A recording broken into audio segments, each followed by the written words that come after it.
च्या लाडक्या बहिणीचा अतिशय लाडका भाऊ म्हणून ज्या महाराष्ट्रानं डोक्यावर घेतलेले आपल्या राज्याचे लोकप्रिय उपमुख्यमंत्री आदरणीय एकनाथरावजी शिंदे साहेब, मंचावर उपस्थित नामदार आदरणीय भरतशेठजी गोगावले साहेब, मंचावर उपस्थित नामदार आदरणीय प्रकाशजी आंबेडकर साहेब, मंचावर उपस्थित आपल्या राज्याचे माजी मंत्री मार्गदर्शक आमदार आदरणीय तानाजीराव सावंत सर, मंचावर उपस्थित राज्यसभा नूतन खासदार डॉक्टर आदरणीय ज्योतिताई वाघमारे मॅडम, उपस्थित खासदार आदरणीय धैर्यशील दादा माने, उपस्थित मार्गदर्शक आदरणीय शहाजी बापू पाटील, आदरणीय चंद्रहारजी पाटील, आदरणीय सिद्धारामजी मेहत्रे साहेब, आमदार राजाभाऊजी खरे साहेब, आदरणीय सहकारी मार्गदर्शक अमोल बापू शिंदे, साईनाथ भाऊ अभंगराव, चरणराजजी चौरे, संजय बाबा कोकाटे, शंकरांना धोंडगे, आज या पक्षप्रवेश सोहळ्याच्या निमित्तानं माझे सहकारी अनिलदादा सावंत, या नगरीच्या नगराध्यक्षा, उपस्थित आपल्यासोबत प्रवेश करणारे सर्व सन्माननीय नगरसेवक, सन्माननीय नगरसेविका, जिल्हा परिषद सदस्य, पंचायत समिती सदस्या, पंढरपूर आणि मंगळवेढा तालुक्यातील तमाम भारत नानांच्या विचारावरती प्रेम करणारे, प्रत्येक गावातील वडीलधारी प्रमुख पदाधिकारी, गावचे सरपंच, आजीमाजी पदाधिकारी, प्रमुख लोक, उपस्थित प्रमुख संस्थांचे पदाधिकारी, सर्व वडीलधारी, उपस्थित मंचावर शिवसेनेचे सन्माननीय सर्व पदाधिकारी, सर्व वडीलधारी, सर्व सन्माननीय पत्रकार बंधू आणि उपस्थित तरुण सहकारी मित्रांनो,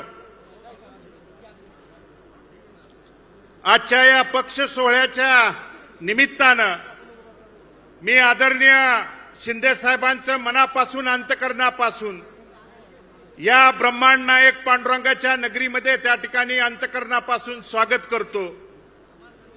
साहेब, 2009ला या मतदारसंघाची पुनर्रचना झाल्यानंतर देवभूमी पंढरपूर आणि संतभूमी मंगळवेढा या दोन्ही नगरीची हा मतदारसंघ झाल्यानंतर 2009, 2014, 2019ला तिन्ही वेळेला माझ्या वडिलांनी, भारत नानांनी या मतदारसंघाचं प्रतिनिधित्व केलं. या भागातल्या शेतकऱ्यांच्या, सर्वसामान्यांच्या, बहुजन समाजाच्या अडचणी, प्रश्न, समस्या त्या पवित्र विधान भवनामध्ये भांडण्याच्या त्या ठिकाणी भूमिका बजावली. परंतु 2020ला कोरोनाच्या त्या कठीण काळात, त्या प्रसंगी दुःखद निधन झाल्यानंतर, त्या अडचणीच्या, संकटाच्या प्रसंगी ज्यावेळी मतदारसंघावरती प्रतिकूल परिस्थिती, अडचणीची परिस्थिती, माझ्या कुटुंबावरती संकटाची, अडचणीची परिस्थिती त्या दरम्यान आली. मग झालेली पोटनिवडणूक असेल, त्यानंतर साहेब 2024ला झालेली निवडणूक असेल, पोटनिवडणुकीला साहेब 3700 मतांनी मला पराभवाला त्या ठिकाणी सामोरं जावं लागलं. पराभवाला सामोरं जावं लागल्यानंतर राज्यातल्या प्रत्येक नेते मंडळींच्याकडे या मतदारसंघातल्या, तालुक्यातला प्रत्येक प्रश्न पोटतिडकीनं मांडण्याचा, त्या ठिकाणी घेऊन जाण्याची भूमिका मी मांडत होतो, भांडत होतो, बोलत होतो.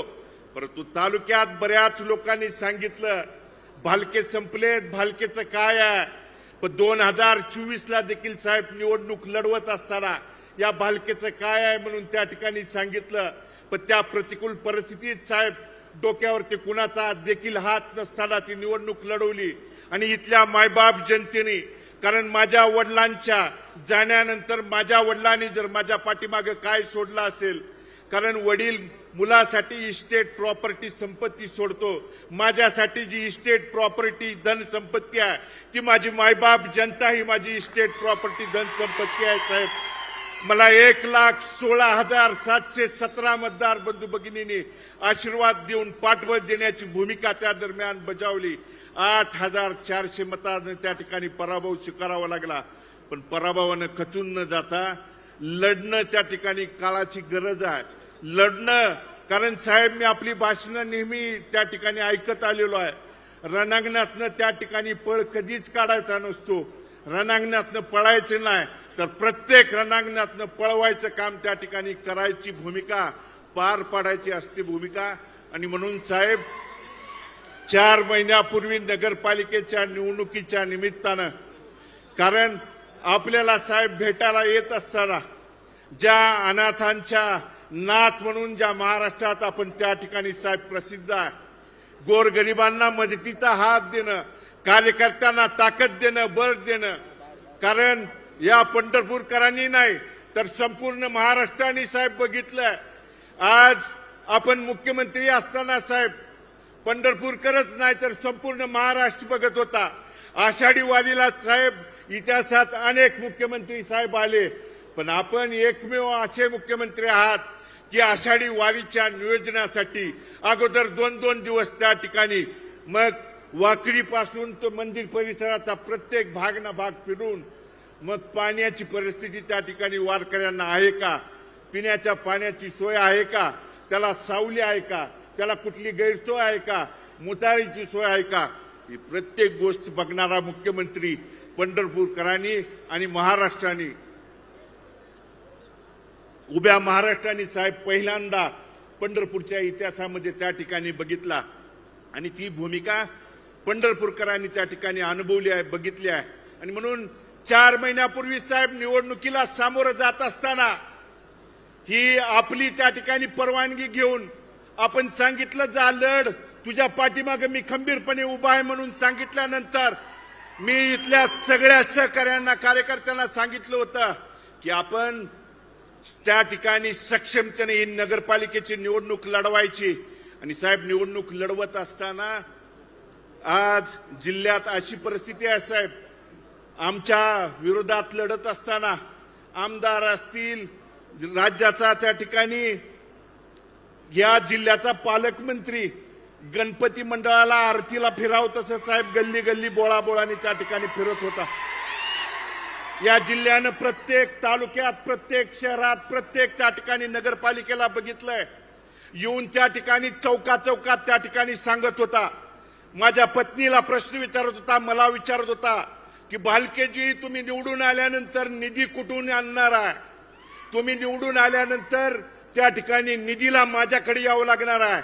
पण मी त्यांना ठामपणे त्यावेळी सांगितलं होतं, भारत नाना भालकेंच्या तालमीत तयार झालेलो होतं आम्ही त्या ठिकाणी कार्यकर्ते आहे. निधी कुठून आणणार आहे, अरे निधी देणारा हा माणूस आहे, इथं बघ येऊन. आणि म्हणून निधी कुठून देणार आहे, हा जो त्या ठिकाणी आविर्भाव आहे, गर्वाचा जो त्या ठिकाणी उन्माद आहे बंधूनो, पांडुरंगाच्या नगरीत ज्या ठिकाणी साधू संतांनी आपल्याला शिकवण दिली आहे, त्या ठिकाणी अतिगर्वाचं जे त्या ठिकाणी जो चढलेला आहे ना, आज जिल्ह्यात प्रत्येक भागात गेल्यानंतर अशा पद्धतीची वर्तणूक, वागणूक त्या ठिकाणी आपल्या जिल्ह्यात राजकारणात, समाजकारणात दिली जाते. अरे शिंदे साहेबांनी मुख्यमंत्री असताना, उपमुख्यमंत्री असताना कधी पक्ष, पार्टी, जात पात, गट तट कधीच बघून त्या ठिकाणी निधीच्या बाबतीत कधी त्या ठिकाणी दिलं नाही.